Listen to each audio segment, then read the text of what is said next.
அனைவருக்கும் வணக்கம். இன்னைக்கு வீடியோல நம்ம டிஎன்பிஎஸ்சி குரூப் 4 தேர்வுக்கான 90 டேஸ் ஸ்டடி பிளான் தான் இந்த வீடியோவில் நம்ம பார்க்க போறோம். அது மட்டும் இல்லாம ரிவிஷன் பிளான் எப்படி இருக்கணும், இந்த எக்ஸாமை எப்படி நம்ம அணுகணும் அப்படின்றது தொடர்பான முக்கியமான இன்ஃபர்மேஷன் எல்லாமே இந்த வீடியோவில் நம்ம பார்க்கலாம். இப்போ இந்த குரூப் 4 எக்ஸாம் என்னைக்கு நடக்க போகுது அப்படின்னு நம்ம பார்த்தோம்னா ஜூலை மாதம் 13ஆம் தேதி இந்த தேர்வு வந்து நடக்க போகுது. இன்னும் நம்ம கிட்ட ஒரு 110+ டேஸ் வந்து நம்ம கையில வந்து இருக்கு. இந்த 110 நாள்ல 90 நாட்கள்ல நம்ம இந்த சிலபஸை முடிக்க போறோம். அதற்கான பிளானை இந்த வீடியோவில் நம்ம பார்க்கலாம்.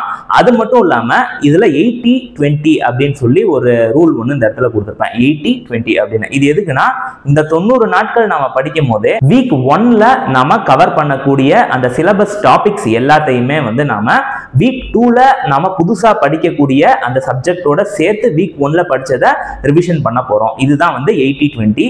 இப்போ வந்து படிக்கக்கூடிய அந்த நேரம் ஆஸ்பிரண்டா இருக்காரு அப்படின்னா அவர் வந்து ஒரு 4 மணி நேரம் இல்ல ஒரு 5 மணி நேரம் படிக்கிறாருன்னு வச்சுக்கோங்க.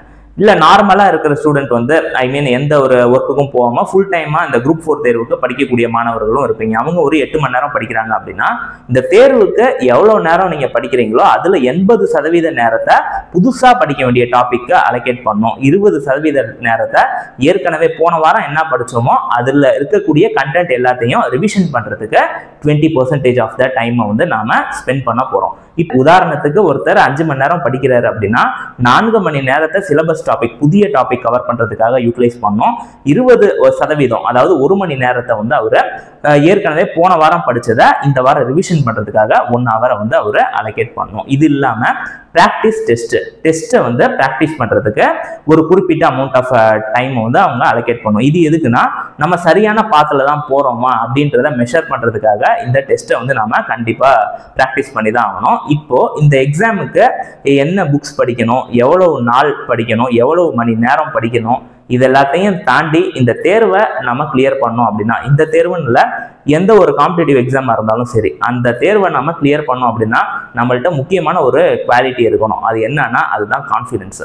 நம்ம கண்டிப்பா இந்த தேர்வை கிளியர் பண்ணி நமக்கான சர்வீஸை நம்ம வாங்குவோம் அப்படின்ற அந்த தன்னம்பிக்கை, அந்த 100% கான்ஃபிடென்ஸ் வந்து உங்கள்கிட்ட கண்டிப்பா இருக்கணும். இந்த கான்ஃபிடென்ஸ் வந்து எக்ஸாம் இன்னைக்கு நடக்குதுன்னா அந்த எக்ஸாம் அன்னைக்கு வரைக்கும் உங்கள்கிட்ட அந்த எக்ஸாமை நீங்க எழுதி முடிக்கிற வரைக்கும் உங்ககிட்ட கண்டிப்பா அந்த 100% கான்ஃபிடென்ஸ் வந்து இருந்துகிட்டே இருக்கணும். அந்த கான்ஃபிடென்ஸை இந்த ஜேர்னி ஃபுல்லா வந்து நீங்க அந்த கான்ஃபிடென்ஸ் குறையாம வந்து நீங்க பார்த்துக்கணும். அதுதான் உங்களுடைய ரூல். அந்த கான்ஃபிடென்ஸ் குறையாம இருக்கணும்னா நம்ம என்ன பண்ணணும், நம்ம 90 டேஸ்க்கு ஒரு பிளான் போடுறோமா, அந்த பிளான் படி நாம நடக்கணும். அந்த பிளான்ல என்னென்னலாம் நம்ம கொடுத்துருக்கோமோ அது எல்லாத்தையும் அன்னன்னைக்கே வந்து நம்ம கம்ப்ளீட் பண்ணிட்டே வரோம். அப்படின்ற பட்சத்துல கண்டிப்பா வந்து நம்மளுடைய செல்ஃப் கான்ஃபிடென்ஸ் வந்து ஜாஸ்தி ஆகுமே தவிர குறையாது. அப்புறம் நம்மளுடைய பர்ஃபார்மன்ஸ் சரியான பாத்துல தான் நம்ம போறோமா அப்படின்றத மெஷர் பண்றதுக்காக டெஸ்ட்டை வந்து நம்ம எடுக்க போறோம். இதெல்லாம் நீங்க பண்ற பட்சத்துல கட்டாயமா உங்களால சர்வீஸ் வாங்க முடியும். நான் ஆல்ரெடி சொன்ன மாதிரி முக்கியமானது இந்த 100% கான்ஃபிடென்ஸ் தான்.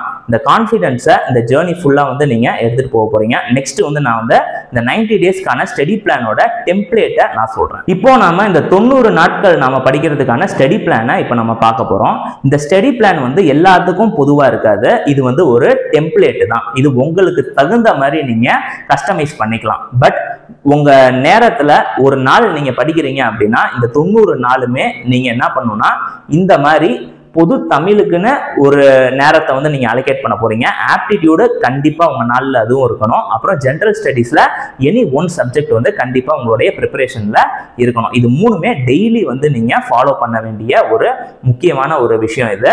இப்போ நாம ஒரு 5 மணி நேரம் படிக்கிறோம் அப்படின்னா அதுல சரி பாதி நேரத்தை 2 மணி நேரத்துல இருந்து 2.5 மணி நேரம் வரைக்கும் நம்ம வச்சுக்கலாம். ரஃபா வந்து நம்ம வச்சுக்கலாம். அந்த சரி பாதி நேரத்தை வந்து நாம கண்டிப்பா தமிழ் பாடத்துக்காக நாம அலோகேட் பண்ணணும். டெய்லி நீங்க வந்து ஒரு ஆப்டிடியூட்ல ஸ்ட்ராங்கான ஆஸ்பிரண்ட் அப்படின்னா ஒரு ஹாஃப் அன் ஹாரை வந்து ஒரு அரை மணி நேரத்தை வந்து நீங்க பிராக்டிஸ் பண்றதுக்கு மட்டும் நீங்க அலோகேட் பண்ணலாம். வந்து எனக்கு சரியா வராது அப்படின்னு நினைக்கக்கூடிய ஒரு ஆஸ்பிரண்டா நீங்க இருக்கீங்க அப்படின்னா கண்டிப்பா ஒரு நாளைக்கு 1 மணி நேரத்தை வந்து நீங்க அலோகேட் பண்ணணும். இது வந்து கான்செப்டை தெரிஞ்சிக்க அப்புறம் சம்ஸை போட்டு பார்க்கறதுக்காக இந்த 1 மணி நேரத்தை வந்து நீங்க அலோகேட் பண்ணணும். அப்புறம் நான் ஆல்ரெடி சொன்ன மாதிரி சரியா பாதி அளவு நேரத்தை ஜெனரல் ஸ்டடீஸ்க்கு நீங்க அலோகேட் பண்ணணும். ஏன்னா இப்போ புதிய சிலபஸ் படி நீங்க வந்து பாத்தீங்கன்னா ஆப்டிடியூட தமிழ் வந்து எல்லாராலையும் ஃபுல்லா படிச்சு முடியும். ஒரு ஆஸ்பிரண்ட் வந்து இந்த தேர்வுக்கு படிக்கிறாரு அப்படின்னா ஒரு குறிப்பிட்ட அளவு நேரத்தை ஒதுக்கி டெய்லி அவர் படிக்கிறாரு அப்படின்ற பட்சத்துல கட்டாயமா பொது தமிழையும் ஆப்டிடியூடையும் அவரால் ஃபுல்லாக படிச்சிட முடியும். பட் எங்கே ஒரு எல்லா ஆஸ்பிரண்ட்டுமே ஒரு சிரமத்தை ஃபேஸ் பண்ணுவாங்க அப்படின்னா அது இந்த ஜென்ரல் ஸ்டடீஸில் தான். இந்த ஜென்ரல் ஸ்டடீஸ் தான் வந்து ஒரு முக்கியமான ஃபேக்டராக உங்களோட குரூப் 4 எக்ஸாமில் இருக்க போகுது. உங்களுக்கு சர்வீஸ் கிடைக்குமா இல்லை சர்வீஸ் கிடைக்காதா அப்படின்றத எது டிசைட் பண்ணும் அப்படின்னா இந்த ஜென்ரல் ஸ்டடீஸ் தான். நீங்கள் வந்து ஒரு டாப் ரேங்க் எடுத்து டாப் 100ல் ஒரு ஆளாக வந்து சர்வீஸுக்கு போக போகிறீங்களா அப்படின்றத எது டிசைட் பண்ணும் அப்படின்னா இந்த ஜென்ரல் ஸ்டடீஸ் தான். இந்த ஜென்ரல் ஸ்டடீஸ்க்கு நாம குறிப்பிட்ட அளவு நேரத்தை டெய்லியுமே வந்து நாம அலோகேட் பண்ணுவோம் இந்த 90 நாளுக்கு. இப்போ ஒவ்வொரு சப்ஜெக்டையும் நாம எப்படி படிக்கணும் அப்படின்றதுக்கான ஸ்ட்ராட்டஜியை நான் வந்து டிஸ்கஸ் பண்ணுவோம். பொது தமிழ் அப்படின்னு நம்ம எடுத்தோம்னா அதுல மொத்தம் 7 அலகுகள் இருக்கும். அலகுகள்னா ஒன்றும் இல்லை, யூனிட்ஸ் அப்படின்னு சொல்லி அர்த்தம். 7 அலகுகள் வந்து அதுல இருக்கு. அதுல இலக்கணம் அப்படின்னா சொல் இலக்கணம், எழுத்து இலக்கணம், அதுல இருந்து 25 கேள்விகள். சொல் அகராதி அப்படின்னா 15 கேள்விகள் வந்து அந்த தலைப்புல இருந்து வரப்போகுது. அது மாதிரி வந்து யூனிட் 7 வரைக்கும் இருக்கு. இதுல நம்ம படிச்சு புரிஞ்சிக்க வேண்டிய யூனிட் வந்து யூனிட் 1ம் யூனிட் 7ம் தான். யூனிட் 1 பொறுத்த வரைக்கும் இலக்கண விதிகள் வந்து உங்களுக்கு தெளிவா தெரியுது. சொல் இலக்கணத்துக்கும் எழுத்து இலக்கணத்துக்கும் தெளிவா இலக்கண விதிகள் தெரியுது. அந்த விதிகளை யூஸ் பண்ணி வரக்கூடிய கேள்விகளை நம்மளால எளிமையா அணுக முடியுது. அப்படின்ற பட்சத்துல அந்த யூனிட்டை பத்தி நீங்க பெருசா ஒரி பண்ணிக்க தேவையில்லை. யூனிட் 7 அதான் கடைசி யூனிட். அதுல இருந்து தான் வந்து உங்களுக்கு 15 கேள்விகள் வரப்போகுது. அதுல வந்து நீங்க படிக்க வேண்டியது என்னன்னா திருக்குறள்ல ஒரு 20 அதிகாரம், அறநூல்கள் தொடர்பான செய்திகள், தமிழ் மொழியோடைய தொன்மை, இதுக்கு ஒரு சில உரைநடை ரிலேட்டடான யூனிட்ஸ் வந்து நீங்க ரெஃபர் பண்ணும் 6வதுல 12வது வரைக்கும் இருக்கிற புத்தகத்துல. அப்புறம் நம்ம தமிழ் அறிஞர்கள் தொடர்பான செய்திகள், அந்த அறிஞர்கள் ஒரு 20 அறிஞர்கள் கிட்ட வந்து உங்க சிலபஸ்ல கொடுத்துருப்பாங்க. அந்த அறிஞர்கள் தொடர்பான செய்திகளை ஸ்கூல் புக்ல நீங்க கவர் பண்ண போறீங்க.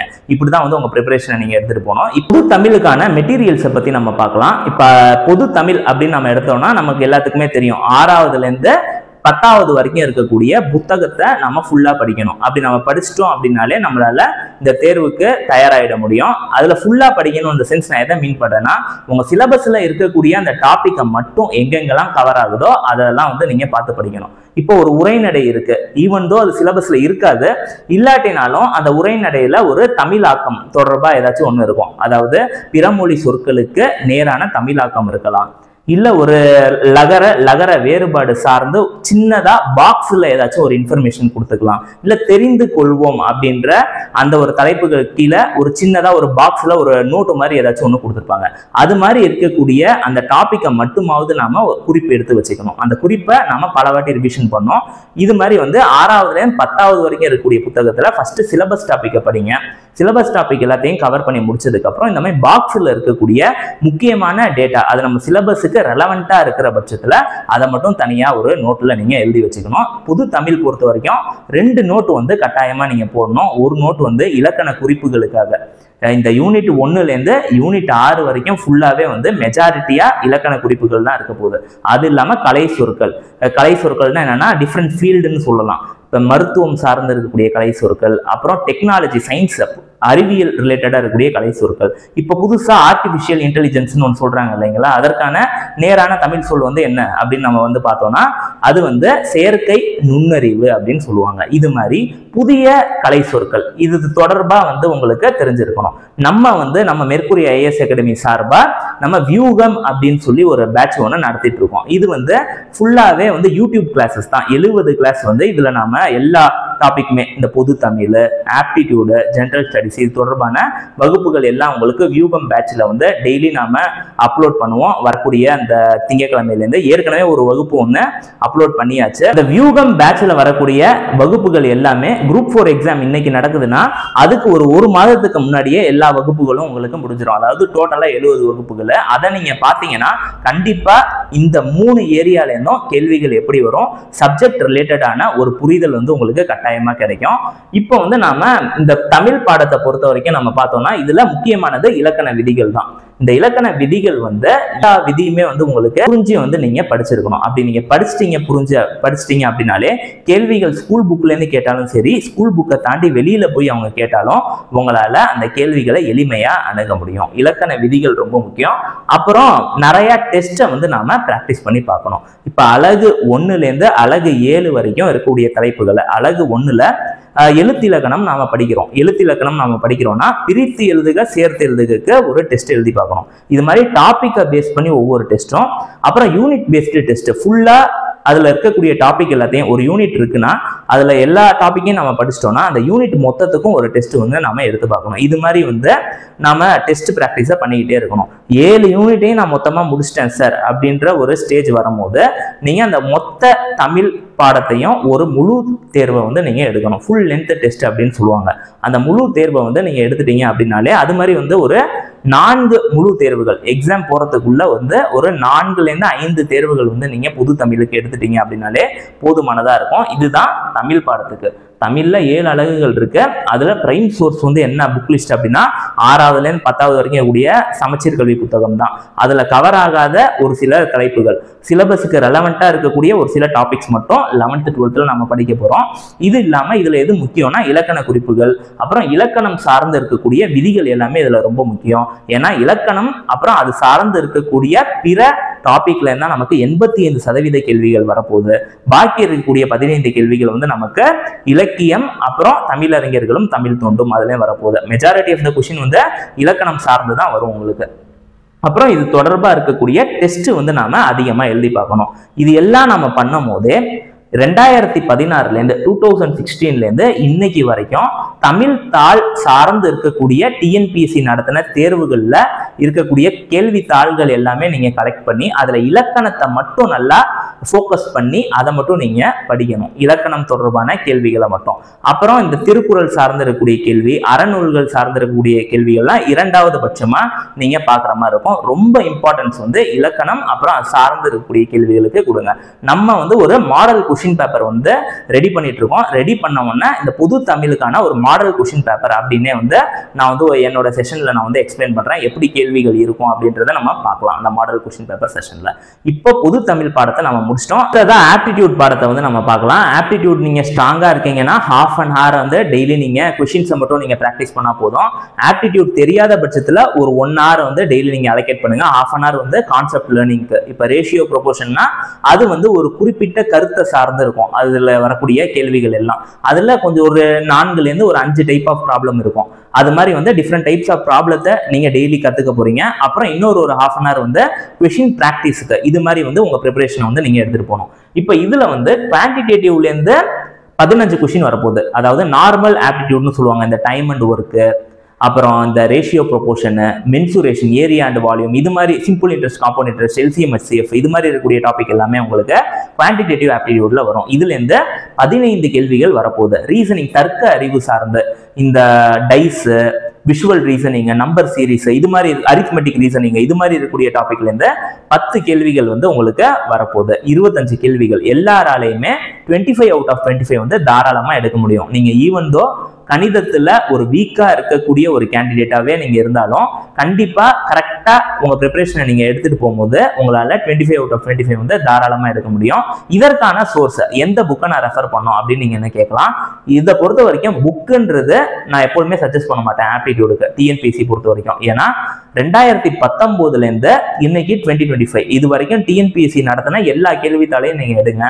அதுல ஜெனரல் ஸ்டடீஸ்ல கட்டாயமா 25 ஆப்டிடியூட் கொஸ்டின் வந்து இடம்பெற்று இருக்கும். அந்த 25 ஆப்டிடியூட் கொஸ்டினையும் டாபிக் வைஸ் தான் நீங்க வந்து செக்ரிகேட் பண்ணும். எல்சிஎம் அண்ட் ஹெச்சிஎஃப்ல கொஸ்டின் வந்து ஒரு 5 கொஸ்டின் கேட்டிருக்காங்க அப்படின்னா அந்த 5 கொஸ்டினை மட்டும் நீங்க தனியா செக்ரிகேட் பண்ணும். இது மாதிரி இன்னைக்கு வரைக்கும் நடந்த கேள்வித்தாள்கள்ல இருக்கக்கூடிய அந்த டாபிக்கை மட்டும் டாபிக் வைஸ் நீங்க செக்ரிகேட் பண்ணிட்டீங்கனாலே போதுமானதா இருக்கும். செக்ரிகேட் பண்றதோட இருக்கக்கூடாது, அந்த டாபிக் எல்லாத்தையும் நல்லா நம்ம போட்டும் பார்த்துருக்கணும். இது மாதிரி நீங்க பிராக்டிஸ் பண்ணிட்டீங்கன்னா இந்த ஆப்டிடியூட் வந்து உங்களுக்கு ஒரு பெரிய பிரச்சனையாவே இருக்காது. நீங்க எல்லாரும் கேட்கலாம், ஏன் இவ்வளோ கொஸ்டின் பேப்பரை நான் ரெஃபர் பண்ணணுமா அப்படின்னு. But previous year question paper தான் ஒரு போட்டி தேர்வு அப்படின்னாலே அதுதான் வந்து ஒரு கைடு மாதிரி. நம்ம ஒரு எந்த வழியில போகணுன்றத கரெக்டா அந்த பாத்தை வந்து ஒரு ரூட் மேப் மாதிரி எது கொடுக்க போகுதுன்னா இந்த previous year question paper. Previous year question paper அப்படின்ற இந்த ஸ்டெப்பை வந்து நீங்க நெக்லெக்டே பண்ணக்கூடாது. அது ரொம்ப ஒரு முக்கியமான ஒரு பகுதி நம்ம ப்ரிப்பரேஷன்ல.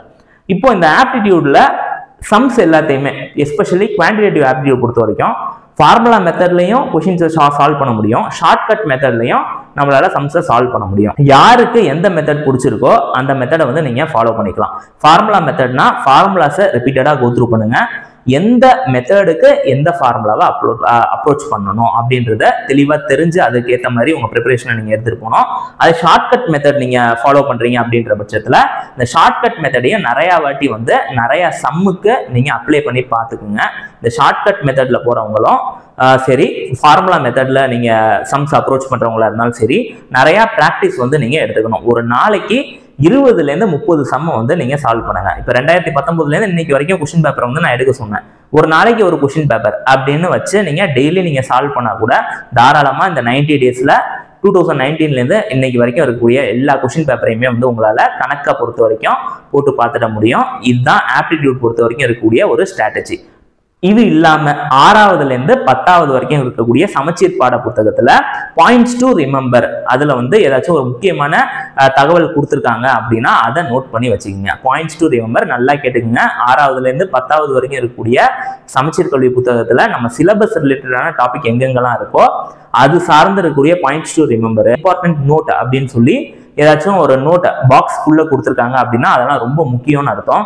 அது மாதிரியான நோட்டை மட்டும் நீங்கள் தனியாக எழுதி வச்சுக்கோங்க. இதுவே வந்து உங்களுக்கு 25 out of 25 எடுக்கிறதுக்கு தாராளமாக போதும். இப்போ தமிழ் பாடத்தை பார்த்தோம், ஆப்டிடியூட் பாடத்தை பார்த்தோம். இதுலேருந்து 125 கேள்விகள் வந்து வரப்போகுது. சரியாக நான் சொன்ன மாதிரி நீங்கள் படிச்சிருக்கீங்க அப்படின்ற பட்சத்தில் தாராளமாக 120 வந்து எளிமையாக உங்களால் வந்து போட முடியும். இதில் 120 எடுத்துட்டீங்க அப்படின்னாலே ஒரு 90% வந்து இந்த தேர்வை நீங்கள் கிளியர் பண்ணிட்டீங்க அப்படின்னு தான் அர்த்தம். ஏன்னா பாக்கி இருக்கிறது ஜென்ரல் ஸ்டடீஸ்லேருந்து 75 கேள்விகள் வரப்போகுது. அதற்கான ஸ்ட்ராட்டஜியை நம்ம பார்க்கலாம். பட் உங்களுக்கு சர்வீஸ் கிடைக்கணுமா கிடைக்கக்கூடாதா அப்படின்றத இந்த ஜென்ரல் ஸ்டடீஸ் தான் டிசைட் பண்ணும். நீங்கள் வந்து ஒரு டாப் ரேங்க் எடுத்து ஒரு நல்ல டிபார்ட்மெண்ட்டுக்கு நீங்கள் போகணும் அப்படின்னு நீங்கள் விருப்பப்படுறீங்கன்னா கண்டிப்பாக இந்த ஜென்ரல் ஸ்டடீஸை நீங்கள் வந்து நெக்லெக்ட் பண்ணவே முடியாது. இந்த ஜென்ரல் ஸ்டடீஸுக்கான ஸ்ட்ராட்டஜியை இப்போ நம்ம பார்க்கலாம். இதில் 6 யூனிட் இருக்கு. ஜென்ரல் சயின்ஸில் ஆரம்பிச்சு geography, unit 3, unit 4, unit 5, unit 6ன்னு ஒரு 6 யூனிட் இருக்கு. இந்த 6 யூனிட்ல 4 யூனிட்டை நீங்க ஜென்ரல் ஸ்டடீஸ்க்கு அப்படின்னு சொல்லி அலோகேட் பண்ற அந்த நேரத்துல இந்த 4 யூனிட்டையும் நீங்க படிக்கணும். 6, 5, 4, 3. யூனிட் 6ன்றது என்னன்னா history, culture, socio political movement in Tamil Nadu அப்படின்னு சொல்லுவாங்க. நம்ம பழைய சிலபஸ்ல யூனிட் 8ல இருந்துச்சுல்ல, அதுதான் வந்து இப்போ யூனிட் 6ல இருக்கு. அதே மாதிரி யூனிட் 5ல Indian economy and development administration அப்படின்ற அந்த டாபிக் நம்ம பழைய சிலபஸ்ல யூனிட் 9ல இருந்தது அப்படியே இந்த யூனிட் 5ல இருக்கு. அப்புறம் யூனிட் 4ன்றது நம்ம இந்தியன் பாலிட்டி, யூனிட் 3ன்றது history and Indian national movement, இந்திய விடுதலை போராட்ட வரலாறு. இந்த 4 சப்ஜெக்ட்டுக்கும் அதிகமான வெயிட்டேஜை நீங்கள் கொடுக்கணும். அது ஏன்னு நான் சொல்கிறேன். யூனிட் 6லேருந்து 20 கேள்விகள் வரப்போகுது, யூனிட் 5லேருந்து 20 கேள்விகள் வரப்போகுது, யூனிட் 4 இந்தியன் பாலிட்டிலேருந்து 15 கொஸ்டின்ஸ் வரப்போகுது. அதே மாதிரி unit 3 history and Indian national மூவ்மெண்ட்லேருந்து 10 கேள்விகள் வரப்போகுது. எல்லாத்தையும் நீங்கள் டேலி பண்ணிங்கன்னா இந்த அவுட் ஆஃப் 75 வந்து 65 கொஸ்டின்ஸ் வந்து இந்த ஏரியாலேருந்தே வந்துடும். ஸோ இப்போ நாம ஃபர்ஸ்ட் நான் என் வீடியோ ஸ்டார்ட் பண்ணும்போது ஒரு பாயிண்ட் ஒன்று சொல்லியிருப்பேன். 5 மணி நேரம் படிக்கிறீங்கன்னா ஒரு 2லேருந்து 2.5 மணி நேரம் வந்து இதுக்கு அலோகேட் பண்ண சொன்னேன். புது தமிழுக்கு. ஆப்டிடியூடுக்கு அரை மணி நேரத்துலேருந்து 1 மணி நேரம் வந்து ஆப்டிடியூடுக்கு நான் அலோகேட் பண்ண சொன்னேன். பாக்கி இருக்கக்கூடிய நேரத்தை நீங்கள் ஜென்ரல் ஸ்டடீஸுக்கு தான் நீங்கள் அலோகேட் பண்ண போறீங்க. அதில் அதிகமான நேரம் more than 90% of the time நீங்க ஜெனரல் ஸ்டடீஸ்க்கு அலோகேட் பண்ற நேரத்துல ஒரு 90 to 95% of the time வந்து இந்த 4 யூனிட்டுக்கு தான் நீங்க அலோகேட் பண்ண போறீங்க. 6, 5, 4, 3 இண்டிவிஜுவலா ஒவ்வொரு யூனிட்டுக்கும் எனக்கு வீடியோ வேணும் சார், அந்த சிலபஸ் அனாலிசிஸ் மட்டுமே எனக்கு வீடியோ வேணும் அப்படின்னு சொல்லி நீங்கள் கேட்டிங்கன்னா கீழே கமெண்ட் பண்ணுங்கள். ஒவ்வொரு யூனிட்டுக்கான வீடியோவை நான் எடுத்து என் சேனலில் நான் போடுறேன். இதுக்கு முன்னாடி குரூப் 1 எக்ஸாமுக்கான சிலபஸ் டீகோடிங் வந்து நான் ஆல்ரெடி போட்டிருக்கேன். அதற்கான வீடியோ லிங்கை நான் டிஸ்கிரிப்ஷனில் தரேன். பார்க்காதவங்க அதையும் பாருங்கள். குரூப் 4 ரிலேட்டடாக வேணும் அப்படின்னு விருப்பப்படுறவங்க என்கிட்ட கமெண்ட்டில் கொடுங்க. நான் வந்து உங்களுக்கு என்டையர் சிலபஸையுமே வந்து நான் டீகோட் பண்ணி என் சேனலில் நான் அப்லோட் பண்ணுறேன். தேவைப்படுறவங்க மட்டும் சொல்லுங்கள். இப்போ நாம லாஸ்ட்டாக இருக்கிற பாயிண்ட் என்னன்னா டோன்ட் ஒமிட் எனி யூனிட் நான் கொடுத்துருக்கேன். இந்த 4 யூனிட் வந்து ரொம்ப முக்கியம் தான். இருந்தாலும் சயின்ஸ்லேருந்து 5 கொஸ்டின் இருக்கு, ஜியாகிரபிலேருந்து 5 கொஸ்டின் இருக்கு. Unit 1 science, unit 2 geography. அதுலேருந்து 2 யூனிட்லேருந்துமே தலா 5 கேள்விகள் வந்து வரப்போகுது நமக்கு. அதை நம்ம ஒமிட் பண்ணிடக்கூடாது. எல்லாருமே பண்ற தப்பு இதுதான். ஏன்னா ஒரு கொஷின் வந்து நாம தப்பா போடுறோம்னா ஆயிரக்கணக்கான கேண்டிடேட் நமக்கு முன்னாடி போயிடுவாங்க. ஒரு கொஷின் நாம சரியா எழுதுறோம், யாருக்கும் தெரியல ஒரு கொஷின், அந்த கொஷினுக்கு நாம சரியா விடையளிக்கிறோம் அப்படின்னா என்ன அர்த்தம்னா நம்ம வந்து ஒரு ஆயிரக்கணக்கான கேண்டிடேட்டுக்கு முன்னாடி நம்ம போவோம். அந்த ஒரு பாயிண்ட்டை மட்டும் மனசுல வச்சுக்கோங்க. நீங்க எந்த ஒரு சப்ஜெக்டையுமே ஒமிட் பண்ண மாட்டீங்க ஜெனரல் ஸ்டடீஸ்ல. இந்த யூனிட் 1 யூனிட் 2மே நீங்க கவர் பண்ணிடுங்க. ஒரு குரூப் 1க்கு படிக்கிறீங்க, இல்ல குரூப் 2க்கு படிக்கிறீங்க அப்படின்ற பட்சத்துல கண்டிப்பா எந்த யூனிட்டையுமே நீங்க ஒமிட் பண்ணக்கூடாது. ஏன்னா மெயின்ஸ் இருக்கு அங்கெல்லாம். அது மாதிரி பெரிய எக்ஸாமுக்கு நீங்க எய்ம் பண்றீங்கன்னா கண்டிப்பா அதை படிச்சிருப்பீங்க. அப்படி இதை படிக்க முடியாதவங்க கூட previous year question paper analyse பண்ணி முக்கியமான டாப்பிக்கை மட்டுமாவது படிச்சுட்டு போங்க. இல்லாம இந்த ஜெனரல் ஸ்டடீஸ் பொறுத்த வரைக்கும் இதை படிக்கிறதுக்கான மெட்டீரியல் என்ன அப்படின்னு நீங்க வந்து பாத்தீங்கன்னா 6வதுல இருந்து 12வது வரைக்கும் இருக்கக்கூடிய சமச்சீர் கல்வி புத்தகத்திலே உங்களுக்கு எல்லாமே கவர் ஆயிடும். பட் இதுல வந்து ஒரு சின்ன டிஸ்க்ளைமர் என்னன்னா, யூனிட் 5ல இருக்கக்கூடிய அந்த டெவலப்மெண்ட் அட்மினிஸ்ட்ரேஷனும் யூனிட் 6ல இருக்கக்கூடிய அந்த லிட்ரேச்சர் தொடர்பான டாபிக்ஸ், அதாவது உங்க யூனிட் 6ல வந்து ஒரு டாபிக் இருக்கும், சங்க காலத்திலிருந்து இக்காலம் வரைக்கும் இருக்கக்கூடிய அந்த தலைப்புகள்லாம் படிக்கணும் அப்படின்னு சொல்லி நமக்கு கொடுத்துருப்பாங்க. சங்கம் ஏஜ் டு கான்டெம்பரரி ஏஜ் அப்படின்னு சொல்லி இங்கிலீஷ்ல கொடுத்துருப்பாங்க. அது ரிலேட்டடான டாபிக் மட்டும் நம்ம 6வதுல இருந்து 12வது வரைக்கும் இருக்கக்கூடிய அந்த தமிழ்ல இருக்கக்கூடிய அந்த நூல் குறிப்பு, ஆசிரியர் குறிப்பு மட்டும் நம்ம தெரிஞ்சு வச்சிருக்கணும், இலக்கியம் சார்ந்து இருக்கக்கூடிய தகவல்களுக்கு. இது இல்லாம 6வதுல இருந்து 12வது வரைக்கும் நீங்க படிச்சீங்கன்னா கவர் ஆயிடும். டெவலப்மெண்ட் அட்மினிஸ்ட்ரேஷனுக்கு மட்டும் ஒரு சில வெப்சைட்ஸ் வந்து நம்ம ரெஃபர் பண்ணோம். அதெல்லாம் நான் ஆல்ரெடி சொல்லியிருக்கேன், இனிமேல்ட்டும் நான் சொல்றேன். ப்ரீவியஸ் இயர் கொஸ்டின் பேப்பர் பொறுத்த வரைக்கும் நம்ம வந்து பார்த்தோம்னா 2019ல இருந்து இன்னைக்கு வரைக்கும் நடந்த previous year question paper analysis வந்து நீங்க பண்ணிடுங்க. இது ஜெனரல் ஸ்டடீஸ்க்கு ரொம்ப முக்கியம். ஏன்னா 2019ல தான் யூனிட் 8 அண்ட் யூனிட் 9 வந்து முதலா டிஎன்பிஎஸ்சி வந்து அறிமுகப்படுத்தினாங்க. அந்த இயர்ல இருந்து இன்னைக்கு வரைக்கும் நடந்த ஜெனரல் ஸ்டடீஸ் கொஸ்டின் பேப்பரை கொஞ்சம் நல்லா அனலைஸ் பண்ணி வச்சுக்கோங்க. இப்போ லாஸ்டா நம்ம பாக்குறது டெஸ்ட் பிராக்டிஸ். நம்ம சரியான பாதையில போறோமா அப்படின்றத எது அனலைஸ் பண்ணோம் இல்ல எது மெஷர் பண்ணோம் அப்படின்னா இந்த டெஸ்ட் தான் வந்து மெஷர் பண்ணோம். 3 டெஸ்ட்டுமே ரொம்ப முக்கியம். Topic based test, subject based test, அப்புறம் மார்க் டெஸ்ட். இதுக்கு என்ன அர்த்தம்ன்றதை நான் சொல்றேன். இப்போ பொது தமிழ்ல நம்ம எழுத்து இலக்கணம் அலகு 1ல எழுத்து இலக்கணம் அப்படின்ற அந்த டாபிக் வந்து நம்ம படிக்கிறோம் அப்படின்னா அந்த இருக்கக்கூடிய எல்லா டாபிக்கையும் நம்ம படிச்சுட்டு அந்த எழுத்து இலக்கணத்துக்கு ஒரு டெஸ்ட்டை வந்து நம்ம எழுதணும். அதுதான் வந்து டாபிக் பேஸ்டு டெஸ்ட் அப்படின்றது. ரெண்டாவதா இருக்கிறது சப்ஜெக்ட் பேஸ்டு டெஸ்ட்.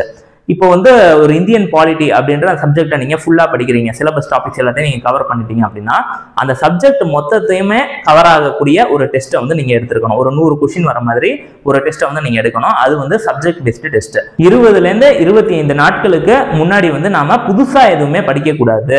நம்மளுடைய ப்ரிப்பரேஷனை வந்து 25 டேஸ்க்கு முன்னாடியே புதுசாக படிக்கிறது எல்லாத்தையுமே நம்ம முடிச்சுட்டு அதுக்கப்புறம் படிச்சதை திருப்பி படிக்கணும்னு நான் சொல்லியிருப்பேன். அந்த ஸ்டேஜில் வந்து நாம ஒரு 3ல இருந்து 5 மார்க் டெஸ்ட் வந்து நாம எடுக்கணும். மார்க் டெஸ்ட்னா என்னன்னா குரூப் 4 எக்ஸாம் பேட்டர்ன்லேயே இருக்கக்கூடிய ஒரு மார்க் டெஸ்ட்.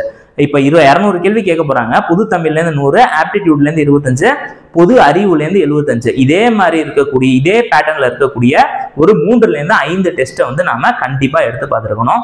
இதுதான் வந்து டெஸ்ட் பிராக்டிஸ் பொறுத்த வரைக்கும். இதெல்லாம் நான் சொன்ன இந்த வீடியோவில் நான் சொன்ன அந்த ப்ரிப்பரேஷன் ஸ்ட்ராட்டஜி, ஸ்டடி பிளான் இதெல்லாம் நீங்க பின்பற்ற பட்சத்தில் தாராளமா இது வந்து உங்களுக்கு குரூப் 4 தேர்வுக்கு பெரிதும் ஒரு உதவிகரமா இருக்கும். குரூப் 4 தேர்வுக்கு தயாராகிட்டு இருக்கக்கூடிய மாணவர்கள் எல்லாத்துக்கும் என்னுடைய வாழ்த்துக்கள். இந்த வீடியோ உங்களுக்கு ஒரு பயனுள்ள வீடியோவா இருந்திருக்கும்னு நான் நம்புறேன்.